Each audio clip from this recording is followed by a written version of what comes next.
বন্ধুরা, গতকালকের ভিডিওতে আপনার সাথে শেয়ার করেইছিলাম যে ওপরের দিকে যদি 23,580 এই রেঞ্জটা যদি ব্রেক করে সাস্টেন করে তবেই কিন্তু আপসাইডের দিকের জন্য মুভমেন্ট। আদারওয়াইজ যদি গ্যাপ আপের সঙ্গে সঙ্গে খোলে আর এটাকে ব্রেক করে সাস্টেন যদি না করতে পারে তাহলে তলার দিকের জন্য একটা মুভমেন্ট।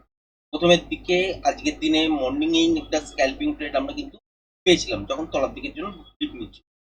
এখানে একটা ইন্টারডে বেসিসে তারপর প্যাটার্ন তৈরি হয়েছে, তার এগেনস্টে এখান থেকে একটা ভালো মুভমেন্ট আমরা আপসাইডের দিকের জন্য পেয়েছি। তারপর এইখানেও একটা ছোট্ট স্ক্যালপিং টাইপের ট্রেড হয়েছে, তারপরে আর কিন্তু হাত দেওয়া যায়নি, কারণ হচ্ছে বাজারের মধ্যে নয়েজ চলে এসেছে। মোটামুটি টাইপের মুভমেন্ট থাকবে, খুব ভালো মুভমেন্ট যে হবে সেটা তো গতকালকের ভিডিওতেই ক্লিয়ার করেছিলাম। কালকের দিনে কিরম থাকবে সিচুয়েশন, কালকের দিনে রেঞ্জ বাউন্ড সিচুয়েশন থাকবে। আপনারা অনেকেই জানেন, হয়তো জিও পলিটিক্স নিয়ে যারা একটু চর্চা করেন তারা নিশ্চয়ই জানেন যে আমেরিকার চীনের মধ্যে কিন্তু আপাতত মিটিং হচ্ছে। আবার উল্টো দিকে যদি দেখেন ভারতের মধ্যে কিন্তু ব্রিক্স গুলোর যারা বিদেশ মন্ত্রী আছে তারা এসে কিন্তু এখানে মিটিং করছে। তার মধ্যে থেকে উল্লেখযোগ্য কিছু বয়ান বেরিয়ে আসছে, যেমন ইন্ডিয়ার ক্ষেত্রেও বেরিয়েছে, তেমনি কিন্তু ইরানের পক্ষ থেকেও কিন্তু বেরিয়েছে। বড় বড় পরবর্তীকালে রাশিয়ার তরফ থেকেও হয়তো আসবে, চায়নার তরফ থেকেও আসবে। সুতরাং অনেক কিছু জিনিস পরিবর্তন হচ্ছে। আর এটা কি এর সংকেত, নাকি সত্যিকারের তেলের যে সংকটটা পড়েছে, যেরকম ভাবে ব্লকেট লাগিয়ে রেখেছে আমেরিকা এবং ইরান মিলে, তার থেকে নিস্তার পাওয়ার জন্যই এই ডিসিশন গুলো, যেগুলো নিয়ে গত দুদিন আগে আপনাদের সাথে চর্চা করেছিলাম। যেমন তেল যতটা পারবেন কম ইউজ করার জন্য বক্তব্য বলুন, বা না কেনার বক্তব্য বলুন, বা বিদেশে ঘোরার ক্ষেত্রে রেস্ট্রিকশন বলুন, সেগুলো যেমন যেমন আসছে তার একটা কিছু বড় মাইনে কিন্তু বেরিয়ে আসবে কয়েকদিনের মধ্যে। ততদিন কিন্তু বাজারের মধ্যে ইন্ট্রাডে বেসিসে আজকে যে বাউন্সটা দেখেছি, এটা দেখে কেউ ভাববেন না যে এখান থেকে বাজার উপরের দিকের জন্যই চলে যেতে শুরু করবে বা তলার দিকের জন্যই করতে থাকবে, বা কালকের দিনে হয়তো এর উপরে যাবে না, বা হয়তো এর উপরে চলবে, সেটা দেখে কোনো ডিসিশন নিতে যাবেন না। কারণ এইখানে যা প্রাইস অ্যাকশন যদি তৈরি করে থাকে তাহলে হচ্ছে আমাকে দেখতে হবে তলার দিকে হচ্ছে এইখানে একটা রেঞ্জ, যেটা হচ্ছে 23,636 আছে। আর আপসাইডের দিকে যদি দেখেন তাহলে হচ্ছে ঠিক এই জায়গাটা, যেটা হচ্ছে 23,780 77 এইসব জায়গার কাছাকাছি। তার মানে এর উপরে যদি সাস্টেন করতে পারে তাহলে কিন্তু বাইং সেট তৈরি হয়ে যাবে। আর এর তলায় যদি চলতে শুরু করে মর্নিং থেকেই, তাহলে সেলিং সেট শুরু হয়ে যাবে। আর এর মধ্যখানে যদি হয় তাহলে জিগজ্যাগ জিগজ্যাগ ফরমেশন তৈরি করবে। এখানে দেখতে হবে যে ইন্টারডে বেসিসে কোনো রকম প্যাটার্ন তৈরি হচ্ছে কিনা। যেরকম প্যাটার্ন তৈরি করবে সেই অনুযায়ী পজিশন লেভেল তৈরি হবে, সেই অনুযায়ী কিন্তু ট্রেডিং সেট তৈরি হবে। আজকে দিনে ইন্টারডে বেসিসে 5 মিনিটের টাইম ফ্রেম অনুযায়ী একটা প্যাটার্ন তৈরি হয়েছিল, তার ফলে কিন্তু এই মুভমেন্টটা অলরেডি কিন্তু র্যালি ফেজ কমপ্লিট। এবার এখান থেকে কিন্তু তলার দিকের জন্য ডিপ নিতেই পারে কালকের দিনে বাজার। হ্যাঁ, কালকের দিনেও কিন্তু রেঞ্জ বাউন্ড টাইপেরই অবস্থা দেখবেন। কালকের দিনে এক্সপায়ারি নাই, সুতরাং এইরকম সুন্দর মুভমেন্ট হয়তো পাবেন না। মর্নিং এর দিকে যদি পাওয়া যায় তাহলে হচ্ছে 23,636 এই রেঞ্জটার তলায় যদি দেখি যে গ্যাপ ডাউন হয়েছে, তারপর ছোটখাটো বাউন্স নিয়ে কনস্ট্যান্ট সাস্টেন করতে যদি না পারে, তাহলে কিন্তু দেখতে হবে যে 23,636-এর তলায় যদি কন্টিনিউ সাস্টেন করতে শুরু করে দেয়, তাহলে কিন্তু এখান থেকে শর্টের পজিশন তৈরি হবে এবং রেঞ্জ ব্রেকে হবে। আপসাইডের দিকের জন্য বললাম না এই জন্যই যে মর্নিং এর দিকে আশা করছি যে 23,777 80 এই লেভেলটার ওপর যদি বাউন্সও করে, খুব বেশি ওপরের দিকে যেতে পারবে না, যেতেও পারলে তাহলে সেখানে কিন্তু ইন্ট্রাডে বেসিসে আপনাকে প্যাটার্ন বানিয়েই যেতে হবে। আর যদি কোনো কারণে দেখেন যে গ্যাপ আপে খুলেছে, তারপর ছোটখাটো ডিপ নিয়ে 23,780-র ওপরে কন্টিনিউ সাস্টেন করছে, তাহলে কিন্তু এই জিগজ্যাগ ফরমেশন করতে করতে বা নয়েজ ক্রিয়েট করতে করতে বেশ কিছুটা যেতে পারে, সেখানে কিন্তু ট্রেড দাঁড়াবে না। আচ্ছা, এবার যদি দেখেন জিও পলিটিক্স নিয়ে, অলরেডি কিন্তু আহ, এই ইরান, আমেরিকা, চায়না আপাতত যেরকম সিচুয়েশন চলছে, সিজফায়ার চলছে, তার মধ্যে কিন্তু ইসরায়েলের একটা বয়ান, সেটা কিন্তু মারাত্মক। অলরেডি কিন্তু বয়ান দিয়েছে যে ইসরায়েল নাকি এই যুদ্ধ পরিস্থিতির সময় ইউএইতে গিয়েছিল এবং ইউএইতে তাদের যে ডোম, মানে এয়ার ডিফেন্স সিস্টেম আছে, সেইটা কিন্তু অ্যাক্টিভেট করে দিয়ে এসছে এবং সিক্রেট মিটিং হয়েছে। এদিক থেকে যদি দেখেন বই কিন্তু মানা করছে যে আমাদের সঙ্গে কারোর কোনো ডিল হয়নি।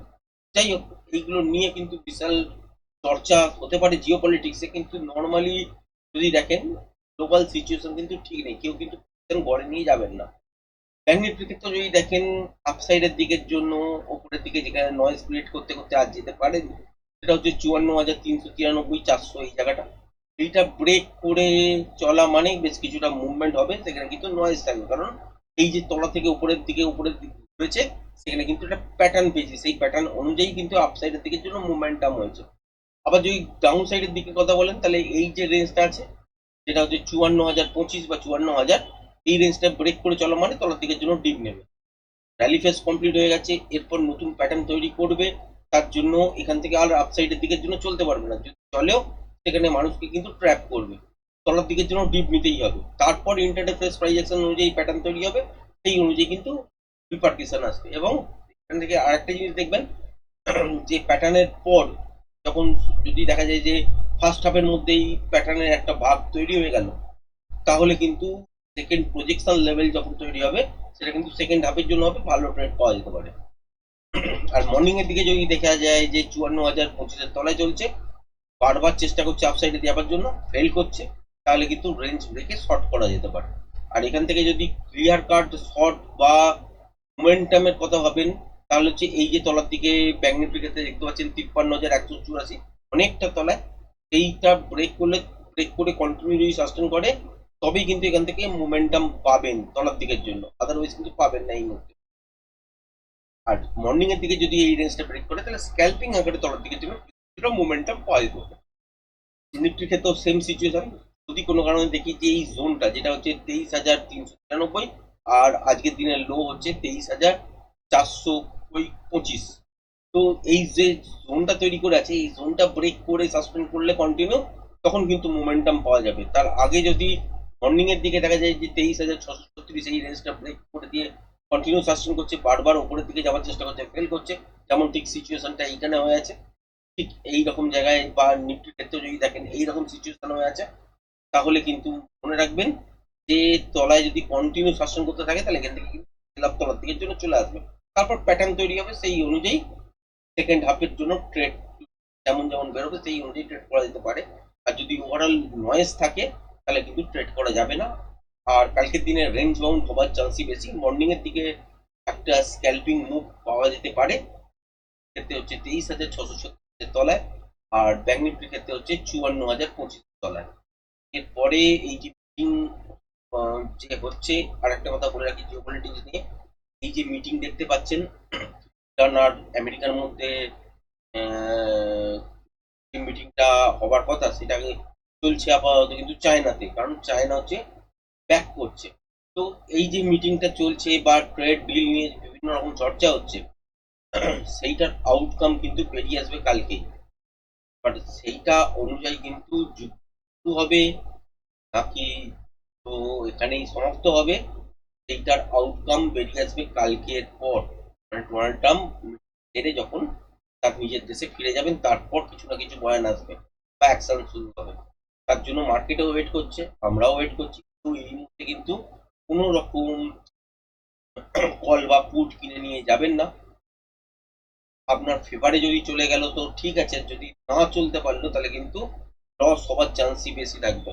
আবার এরকমও হয় যে নেগেটিভ নিউজ হয়তো এলো, সান সাইজ এমন নেগেটিভই বানিয়েছেন, হয়তো পুটি কিনে গেছেন, বাজার হয়তো গ্যাপ ডাউন ছোটখাটো খোলার পরই হয়তো বাউন্স করতে শুরু করলো, সেখানে আপনারা কিছু পয়সাই পেলেন না, এবং তারপর যখন স্কোয়ার আপ করলেন, তারপর দেখলেন তলার দিকের জন্য চলে গেল। সুতরাং পজিশনটাকে নিট অ্যান্ড ক্লিন করে, এবং কালকে লাস্ট লাস্ট দিন, তো মোটামুটি ট্রেডিং সেট আপ বেরোলে মর্নিং এর দিকে বেরোবে, তারপর রেঞ্জ বাউন্ড সিচুয়েশনের মধ্যে নয়েজ ক্রিয়েট হবে আশা করছি। তো ফার্স্ট ট্রেডটা যদি পান তো বেটার, তারপর যদি নয়েজ ক্রিয়েট করে আর ট্রেড করতে যাবেন না। আর যদি নয়েজ না থাকে, যদি প্রজেকশন লেভেল প্যাটার্ন হয় ইন্টারডে বেসিসে, সেই প্রজেকশন লেভেল অনুযায়ী ট্রেড করার জায়গা যদি তৈরি হয়ে থাকে, তাহলে ট্রেড হবে, আদারওয়াইজ কিন্তু সেকেন্ড হবে ট্রেড হয়তো কালকের দিনে নাও হতে পারে। তো আজকের ভিডিওটা এই পর্যন্তই রাখলাম, ধন্যবাদ।